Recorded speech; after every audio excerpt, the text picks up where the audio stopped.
The Ulster Union talks go ahead after all parties agree not to discuss the Northern Ireland issue.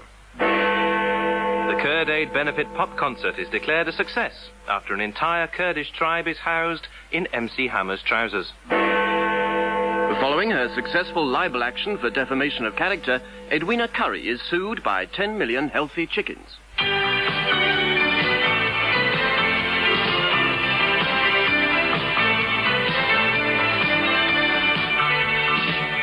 Weekending May the 17th. Look back at the last 7 days with David Tate, Sally Grace, Alistair McGowan and Julian Dutton.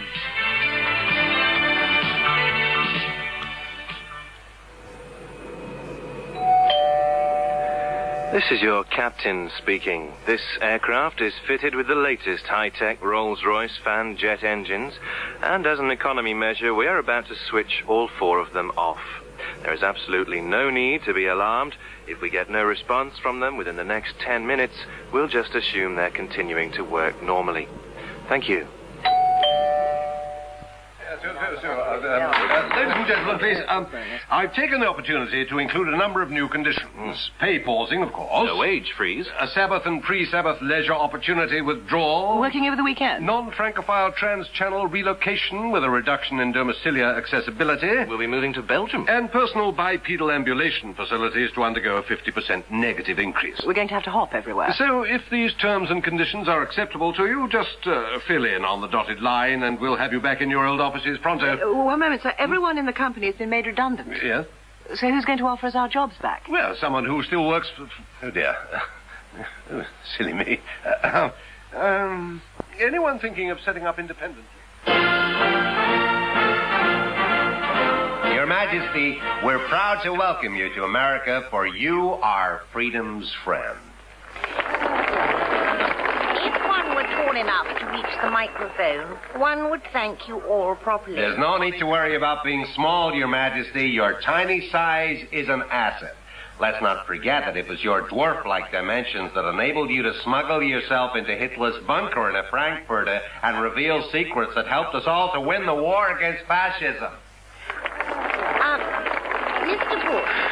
No, Your Majesty. There's certainly nothing wrong with being little, for you have become the human friend of the ants and bees of the insect kingdom, whom you ride as if they were horses, and who will swarm loyally to your aid in a time of danger whenever you give the secret Munchkin symbol. Thank you, Mr. Bush, but one is not that small. Your Majesty, permit me to ask if, taking advantage of your miniature scale, you would swim up my bloodstream to sort out my heart complication. A bit like in that film, Fantastic Voyage.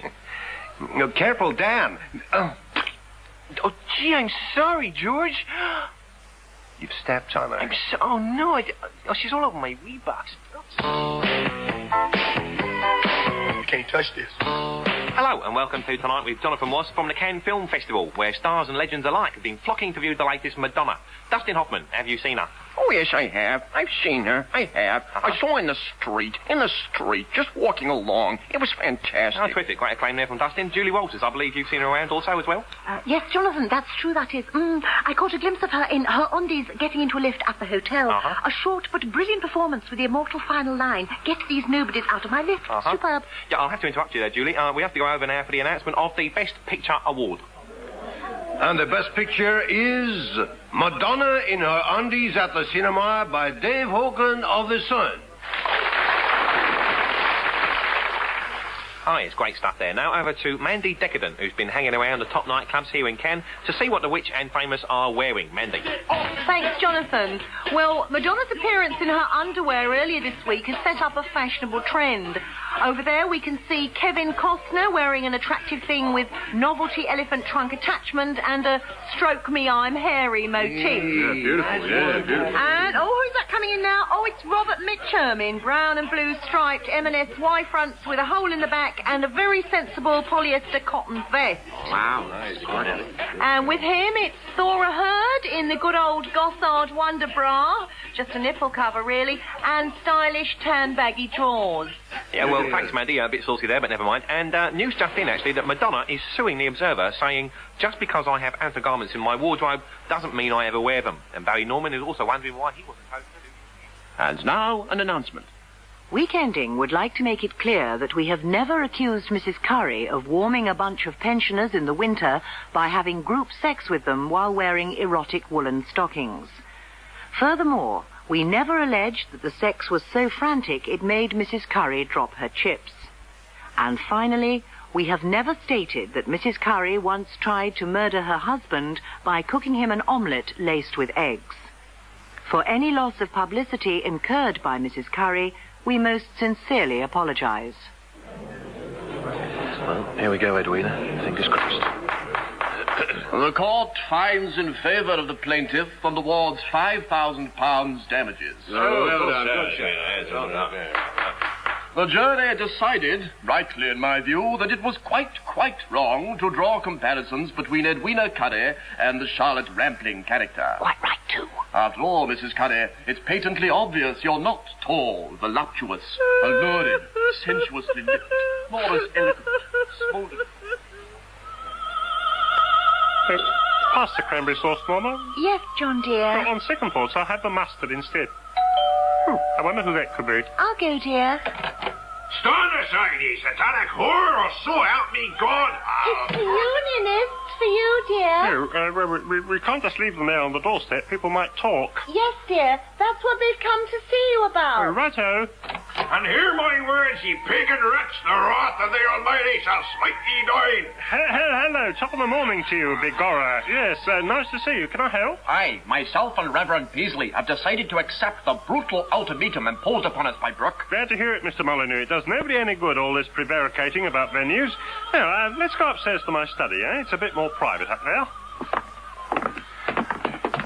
Here we go. I tell you what, it's a nice day. What say we pop down to the conservatory? Yeah, here we are. Oh, dear, not enough wicker chairs to go round in here. I know, we'll go in the sitting room. Bloody hell. No, on second thoughts, there's more light in the bathroom. Pull yourself together, man. The toilet's very comfy.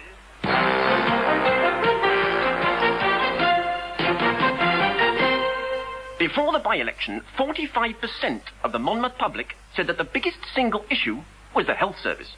So clearly, health is an important issue in Monmouth. We went to find out why. My back's killing me. I've got terrible lumbago. Oh, I tell you, I'm worried. You wouldn't believe how dicky my heart is. Having now received the results from the by-election, we thought we'd just have a bit of fun and see how just one particular medical complaint, coughing, affected the result.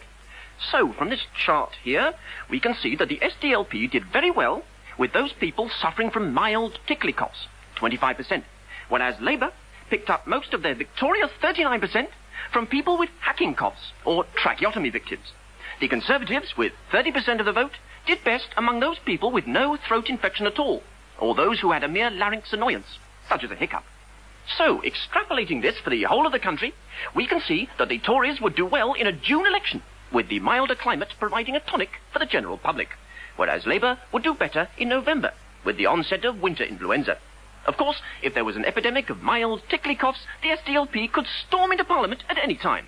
But as always, this may not be an accurate assessment. I emphasize it's just a bit of fun.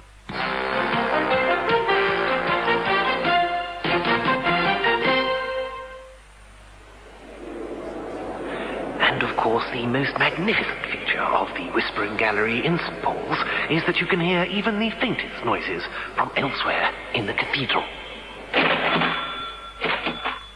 I put the samovar on, Ivan. Why don't you relax in front of the television? To Soviet State Television. In a minute, all the latest news, but first a rundown of tonight's entertainment. After the weather greatly improved thanks to President Gorbachev, it's our new game show, Vanya's Your Uncle. After a report on President Gorbachev's day, more triumphs and difficult problems solved, it's time for The Travel Show, which once again tells you how you can stay at home all over the Soviet Union. But first, the Red Army Ensemble. Oh, niet, not again. Olga, how much longer must we put up with this? But Ivan, we now have a choice of channels. Oh, die and forget. The new alternative Boris channel. And don't forget, we'll be watching you, watching us, watching you. Remember, keep sending us your funny home videos. Good night. Oh, this is more like it. And now, on Boris's fluffy, friendly TV station, we continue with our controversial and thought-provoking band season and present the band of the Red Army with Kalinka. Oh, niet. Oh, look at the muck on these files. Now then, Ben, Gould, Hattersley, Kaufman. Here we are, Kinnock. Let's see what little peccadillos he keeps in his closet. What? He does things with animals, Sarge, does he? Oh, wait till the son hears about that. No, lad, no, it's just a figure. Oh, never mind. Anyway, fraud squad's only concerned with financial irregular... Why, he's been a naughty boy, then. What you got, Sarge? VAT evasion, mortgage fraud, using the same motorway as a sex Listen scene? to this, listen. He once left a less than 10% tip in a restaurant. Blimey. Put an Irish 50p in a coffee machine. Bastard. In Ireland. Terrorist links, eh? This could be the big one, son. His wife's uncle's best friend's brother's window cleaner was caught putting in a false expenses claim for wear and tear to a galvanised bucket and chamois leather. We got him. They'll never make him Prime Minister now. Oh, great. Bloody marvellous. You know what this result means, don't you, Roy? Absolutely. It means the people have had enough. Major must go to the polls now. We want a June election. That's right, Roy. Yes. We want a June election. We want a June election. We want... Hang on a sec. What's that? That's it. Stuff June, Roy. We want some more by-elections. I beg your pardon, Neil? Don't you see? If the Tories lost a few dozen more, we'd gradually sweep to power without anybody noticing. Right. What we need is a new policy. What you'll need is a good specialist. I heard that, Roy. Come on. Good morning, Mr. Monell. Bit of a ram-do at Monmouth, what? Oh, not to worry, Mr. Wickerbasket. Typical midterm protest vote. Well, toodaloo. I say, who's there? Boo!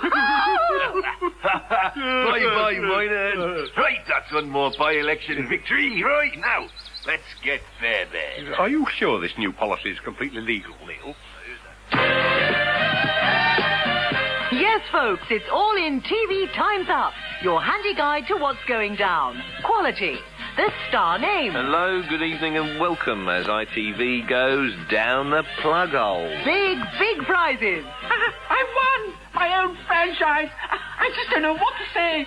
Apart from, you're all fired. I've got some YTS kids starting Monday. Don't forget the huge cash award. And fun. 30 million for Grampian? 30 million, it's money for a rope. Who showed him the programme schedules? Yes, folks, it's all new, all different in TV Time's Up, showing you the way tomorrow's ITV will look. Flimsy, cheap, and stapled together.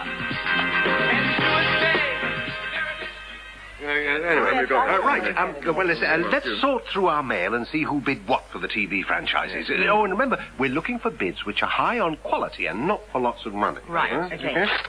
Ah, here's a good one. What's that? It's a crisp, brand spanking new £5 note in a presentation case with a velvet and glass lid. Top that. Well, it's going to be difficult because that's what I call quality. Hang on, have you seen this? £25 million. Ah, but it's not quality, is it? I mean, it's presented in an old Sainsbury's carrier bag. Ah, yes, but a carrier bag shows initiative. Yes, I take your point. And look, it's got a quality slogan on the side. Good food costs less at Sainsbury's. Now, that's what I call thoughtful presentation. There, it gets my vote. Great. Well, let's see what quality programs we can produce with this bid.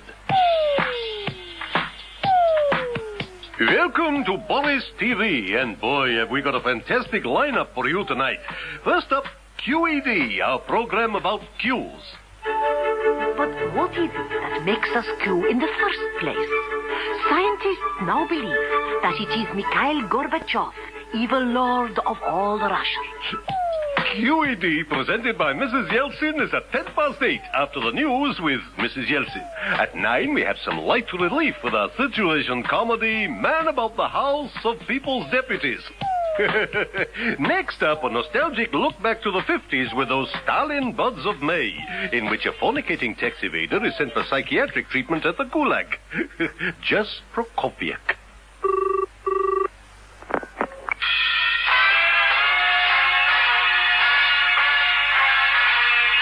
Hello, you're through to the weekending answer phone. If you'd like to leave a message after the tone, we'll get back at you. Oh, hi guys, James Baker here. Say, can you guys call back with a number of that amazing Peter Brook fella? I gotta speak to him pretty damn quick. He's the only one who can advise me on how to get any of these Middle East geeks around a conference table. I guess you must have learned a thing or two directing all those multicultural 9-hour theater epics in Paris. Shut up, you fellas. We shall never give up 1 cubit of the land of Israel. Oh, please. 30-gallon water butt, $25.49 at B&Q. Sorry, I just had to tell someone. It's pathetic, really, isn't it? Hello. One is Queen. It is nice not to be recognized sometimes, but please ensure that in future it is not because one is obscured by microphones. Can I say a word or two, Mother, please? Oh, go on then, but please try and make it sensible. Thank you. Well, I just wanted to ask why these microphones are necessary at all. You know, when I was at school, one of the most important things I learned was to project my voice so that if I had anything interesting to say, I could... Oh, alone at last, Your Majestiness. Or may I call you Elizabeth? Protocol dictates that squeezing into a White House broom cupboard with a reigning monarch is quite familiar enough, Mr. Bush, without resorting to the use of first names. Oh, you've no idea how I've yearned for this moment. I've been a secret admirer so long I thought my heart might burst. You mean all those palpitations? Yes, for you. Oh. I'm so excited by you. I can't find words enough to express my feelings. You didn't do so badly at the after-dinner speech just now. I wasn't at all over-effusive, was I? Well, the Mexican wave was a trifle exuberant. Oh. But in general, I found the tone just about tickety-boo. There's even more I want to say. Oh? Just 3 little words. 3 little words? Oh, do you mean... Yes, read my lips. One will need the light on. Oh. Oh! Dan, what are you doing in here? I was just looking for a bucket to put the raffle tickets in when you came in, and... Oh, look, there it is. Dan, be careful. You'll... Oh, too late, Dan. You've gone and trodden on her again. Gee, I'm sorry, George. I didn't see her down there. What am I going to say to Phil?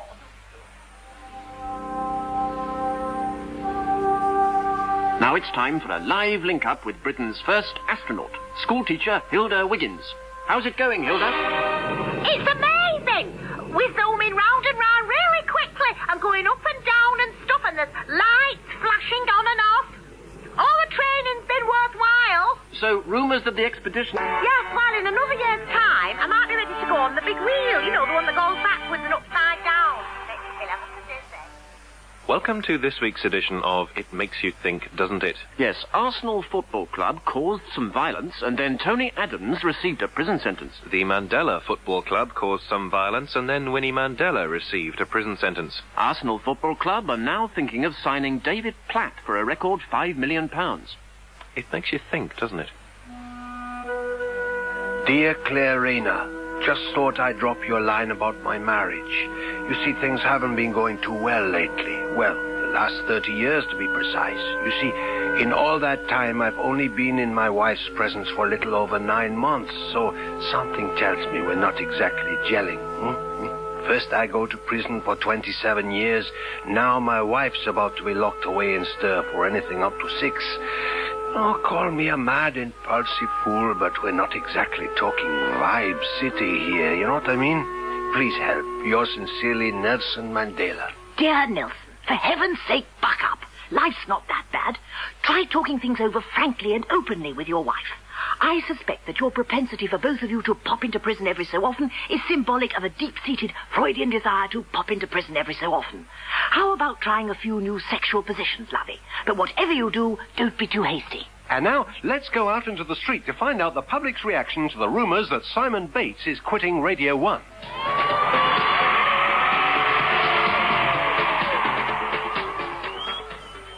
The BBC would like to point out that the celebrations we have just heard are, of course, due to the news that Simon will now be appearing in his own TV show. Hello. Michael Fallon here, Education Minister. Well, I'm glad to know that those neighbours chappies have followed my advice and come up with a new intelligent version of their so-called soap.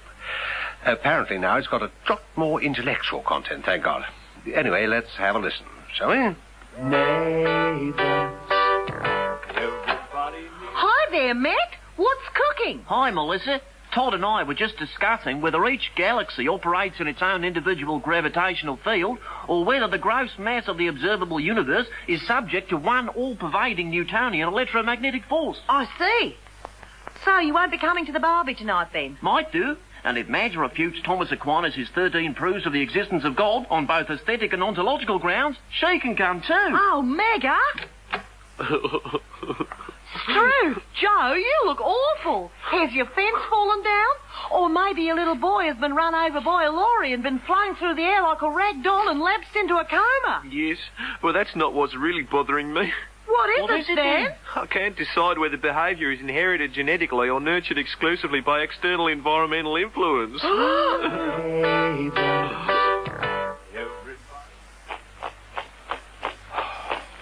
Can't you sleep, darling? No. Oh, it's all very well banning chemical warfare. What gets me is that at 3 o'clock in the morning, every ant, aphid, and greenfly in the close decide to hold a victory parade.